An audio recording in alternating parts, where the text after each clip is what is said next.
When my son's name was called, I felt my heart swell. 13 years of late nights, scraped knees, science fair disasters, and pep talks, all leading to this moment. He walked up to the stage to accept the biggest award of the night, the Student of the Year. I was already tearing up when he reached for the mic. I thought I'd be recording his proudest moment. But then, from the front row, my ex-husband's new wife stood up, snatched the microphone from his hands, and smiled like the moment belonged to her. She turned to the crowd and said, "He only won because of my influence." And the room, God, the room, clapped. They clapped. I didn't say anything. I just smiled. Not because I was okay, but because my son was still on that stage and I wouldn't let her take this moment from him. But then Jalen did something I didn't expect. He reached into his blazer, pulled out a folded piece of paper, and said, "Actually, I wrote a speech for my real role model." The gym fell silent. You could feel the air change, and that's when everything flipped. The gym was already packed when I arrived. Rows of folding chairs stretched across the hardwood floor, and families were crammed into every inch of space.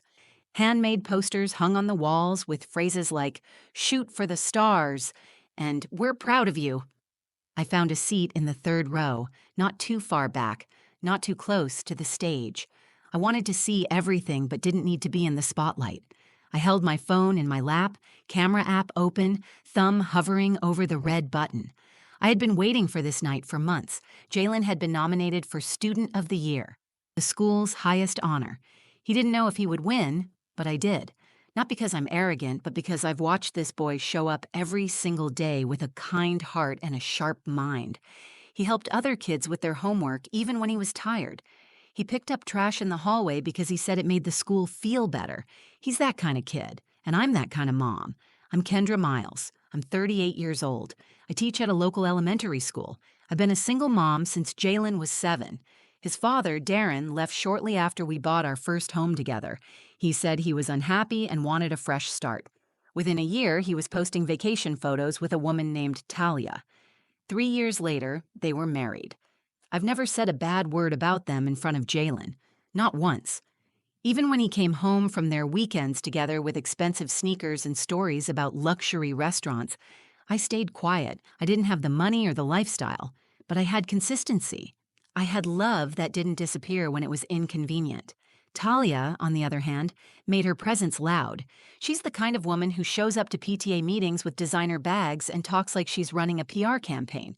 She posts pictures with Jalen on social media with hashtags like bonus mom and winning at stepmom life, even though she only sees him a few times a month. It never felt real. It felt like performance. Still, I never challenged her. I never corrected her when people assumed she was more involved than she was. I figured the truth didn't need defending.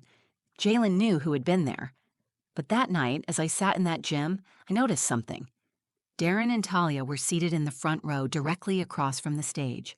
Talia was dressed in a red satin dress that clashed with the school's blue and white colors. She wore heels that clicked sharply against the gym floor and a thick gold bracelet that caught the light every time she moved. People glanced at her like she was the one giving the speech. Jalen was sitting with his class on the other side of the room. He looked so handsome in his navy blazer and pressed khakis. He caught my eye and gave me a small wave. I smiled and waved back, my heart racing. The principal stepped up to the microphone and began reading the names of students receiving awards. Applause followed each name, proud parents snapping photos, kids hugging teachers. It was beautiful, wholesome, the kind of night you wish you could bottle up forever. Then came the final announcement, and this year's Student of the Year award goes to Jalen Miles. I gasped and immediately hit record on my phone. The room burst into applause. I stood up and clapped as hard as I could, my eyes blurry with tears. Jalen stood, clearly stunned, and walked toward the stage. The principal handed him a plaque and a microphone. He looked out at the audience, then down at the note in his hand. I could see the paper shake slightly. I leaned forward in my chair. I was ready to hear my son thank his teachers, his friends, maybe even mention the hard work he put in. I was ready to cry.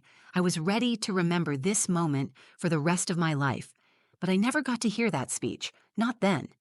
Because just as Jalen raised the mic to speak, Talia stood up, stepped forward, and grabbed it from his hand with a laugh like she was part of a comedy routine. I froze. She turned to the audience and smiled. I just want to say something real quick. Jalen wouldn't be standing here today without me, my influence, my standards. I've helped shape him. This is my win, too. And then the clapping started. It wasn't everyone, but it was loud. I looked around, stunned. People were actually clapping. I didn't move. I didn't speak. I held my phone steady, forced a smile onto my face, and waited for my son to get that microphone back. Inside, I was holding 1,000 pieces of myself together, because I had a feeling this night wasn't over. Not by a long shot.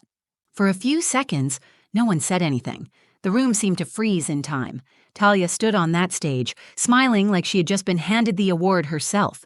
She held the microphone with one hand and rested the other on her hip, like she was waiting for applause. And it came. Hesitant at first, then stronger. People actually clapped. Parents, teachers, students, some out of confusion, some out of habit, maybe even some who believed her. I sat in my seat, forcing my jaw to stay shut. My hands were locked in my lap, fingers clenched so tightly my nails dug into my palm. I could feel the burn in my eyes, the pressure building in my throat, but I didn't cry. I didn't move. I kept the phone steady in my hand. If I stood up now, if I spoke, it would become about me, and I wouldn't give her the satisfaction. Jalen stood just behind her, frozen, his arms at his sides. His expression didn't change, but his eyes scanned the crowd. He looked unsure, caught in the spotlight, but robbed of his voice. He was 13, but in that moment, he looked younger, vulnerable, like a kid who wanted to disappear. Talia looked down at him and gave him a quick pat on the shoulder before turning back to the audience. "I've always believed in high standards," she said, like she was giving a TED Talk. "And when I came into Jalen's life, I brought structure, discipline, and values. I knew he could be great if someone pushed him." My stomach turned. She hadn't packed his lunches. She hadn't sat through IEP meetings when the school thought he was struggling with focus. She wasn't the one who found the math tutor or stayed up until midnight helping him rewrite his science fair paper when the volcano exploded in the backseat of my car. She wasn't there when he cried in my arms after his dad forgot to show up to his basketball game. But now, here she was, claiming credit for a child she barely knew beyond photo ops. People around me whispered. I heard one mother behind me say, "Isn't that the stepmom?" Another voice added, "She's always on Instagram with him." Maybe she really helped. And just like that, my silence started to feel like permission for them to rewrite the truth. I wanted to scream, not because I needed recognition, but because I knew how much Jalen had overcome, and I refused to let someone else twist that story into their own performance. I looked at Darren. He sat in the front row, staring at his shoes. He wasn't smiling. He wasn't clapping. He looked like he wanted to be anywhere else. And in a strange way, that told me everything. He wasn't proud of her. He was embarrassed. Talia handed the microphone back to the principal and walked off stage, head held high. She sat down next to Darren, crossed her legs, and leaned back like she had just completed a victory lap. Jalen stepped forward again, the principal handing him the mic with a sympathetic smile. He looked down at the folded piece of paper in his hand, then up at the crowd. He wasn't shaking anymore. He stood tall, shoulders squared, but his voice was quiet when he spoke. "Actually," he said, pausing just long enough to be heard, "I wrote something I want to say." There was a shift in the room. The applause stopped. The whispers fell away. All eyes turned to him. He unfolded the paper slowly, smoothing the creases with his fingers. I could see his lips moving as he reread the first line to himself, steadying his breath. In that moment, I realized he hadn't just prepared a thank you speech. He had written a tribute, a truth. And I didn't know what he was about to say, but I could feel it. This wasn't just a kid giving thanks. This was a boy ready to remind the world who had really been there for him. The air in the room thickened. People leaned in.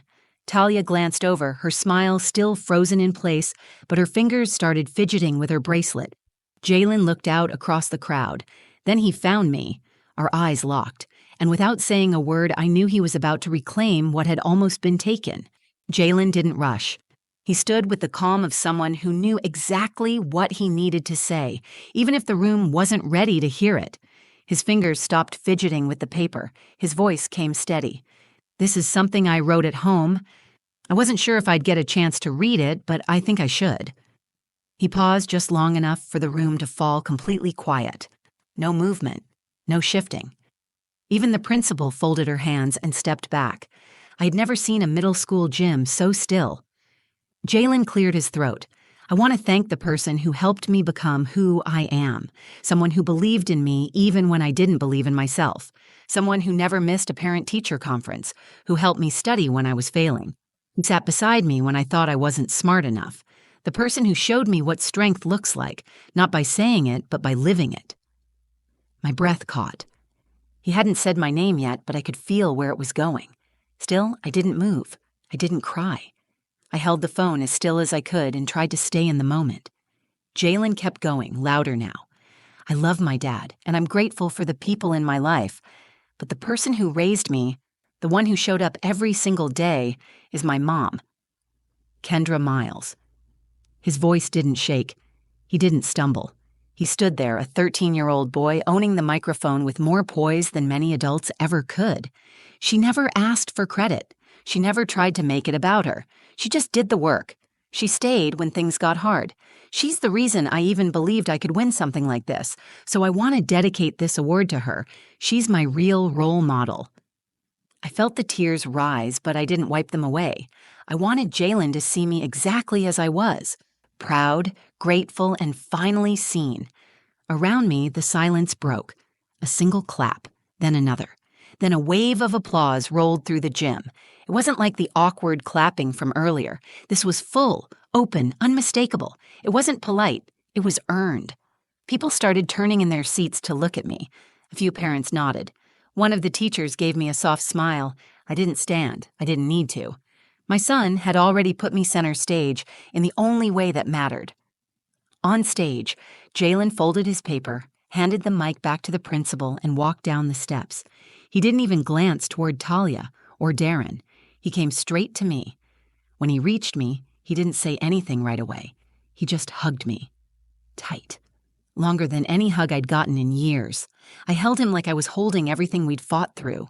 "I love you, Mom," he whispered. I pulled back enough to look him in the eyes. "I love you too. So much." When we finally sat down, I could feel the energy in the room shift. People around us were still clapping as the next student was called, but their eyes kept drifting back toward us. I didn't need the attention. I didn't care about being noticed. What mattered was that Jalen had spoken his truth. Not for drama, not for revenge, just because it was time. I glanced toward the front rows, and Darren was clapping along with the crowd, but his face was unreadable. Talia sat stiff, her hands folded in her lap, her eyes fixed on the floor. Her smile had vanished. The truth is, I hadn't come to that ceremony expecting to be acknowledged. I came to cheer for my son. I had been doing that since the day he was born, through good grades and bad weeks, through heartbreak and homework and everything in between. But Jalen had decided, on his own, that silence wasn't enough anymore. He saw what happened. He felt the weight of someone else trying to hijack his moment. And instead of shrinking, he stood taller. That was the moment everything shifted. He didn't just stand up for me. He stood up for himself, for his story, for the truth. And he didn't need a mic to do it. But when he had one, he used it better than anyone else in that gym. Jalen had taken his seat next to me, but the room hadn't settled. It felt like everyone was still processing what had just happened. A few parents turned around to glance at me again, offering quick nods or faint smiles. One of Jalen's teachers, Mr. Callahan, gave him a subtle thumbs up from across the aisle. The next few award presentations continued, but they felt like background noise. I watched the stage, but my mind was still replaying Jalen's words, each one echoing louder than the last. My real role model. My mom. The applause he had received was different. It wasn't loud just because people were impressed. It was loud because something real had been said in a place that had almost allowed something fake to take over. When the ceremony ended, people stood and started moving toward the stage to take pictures with their kids. Jalen looked at me. "Do you want a photo?" he asked. "You're the star," I said, smiling. "It's your choice?" "I want one with you," he said. "Just us." He pulled me toward the side of the gym, where the Student of the Year banner hung near the bleachers. The school mascot was painted on the wall behind it, a a fierce-looking falcon that Jalen always said looked more like a confused pigeon. I wrapped my arm around his shoulders, and he held his plaque in one hand while balancing my phone with the other. We smiled. Click.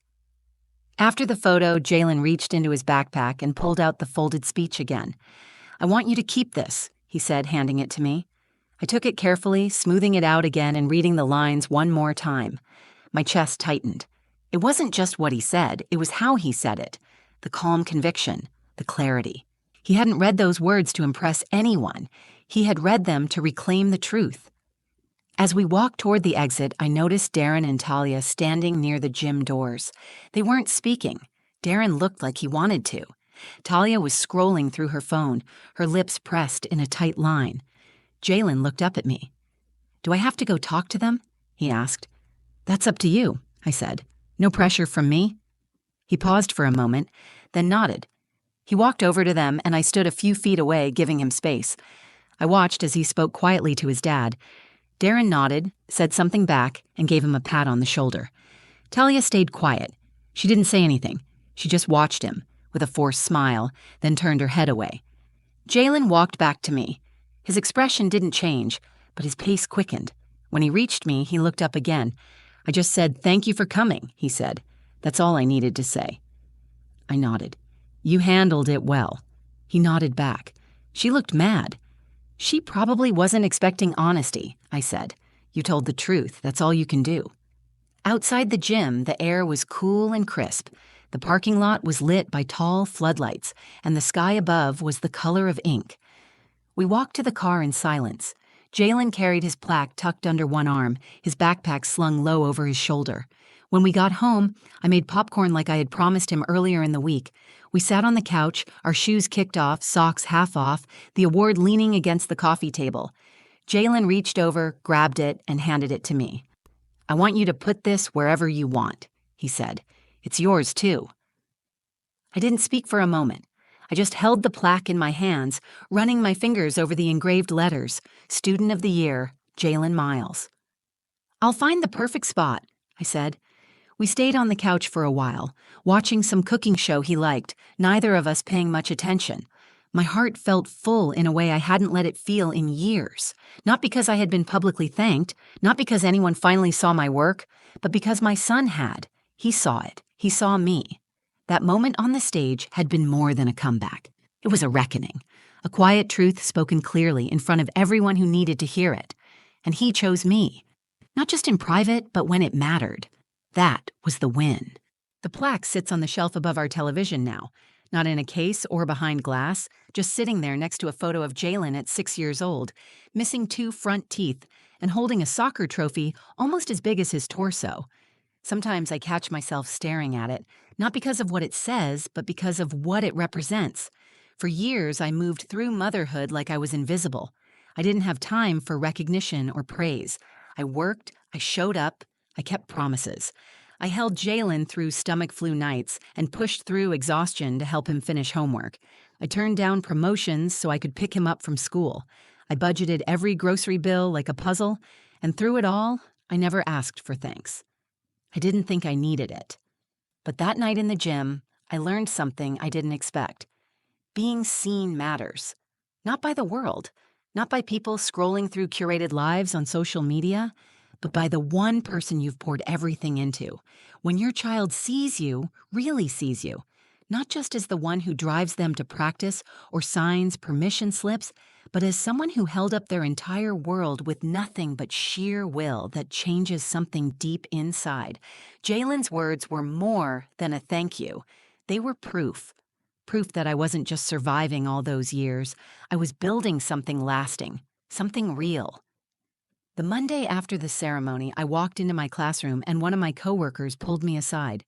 "I heard about what your son said," she whispered, smiling. "It was all over the teacher group chat." I laughed, a little embarrassed. I didn't even know people noticed. "Oh, they noticed," she said. "We were all cheering for you." That's when it hit me again.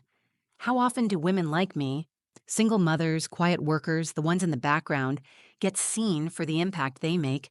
We don't get standing ovations. We get grocery store runs at midnight and texts from school asking for emergency snacks.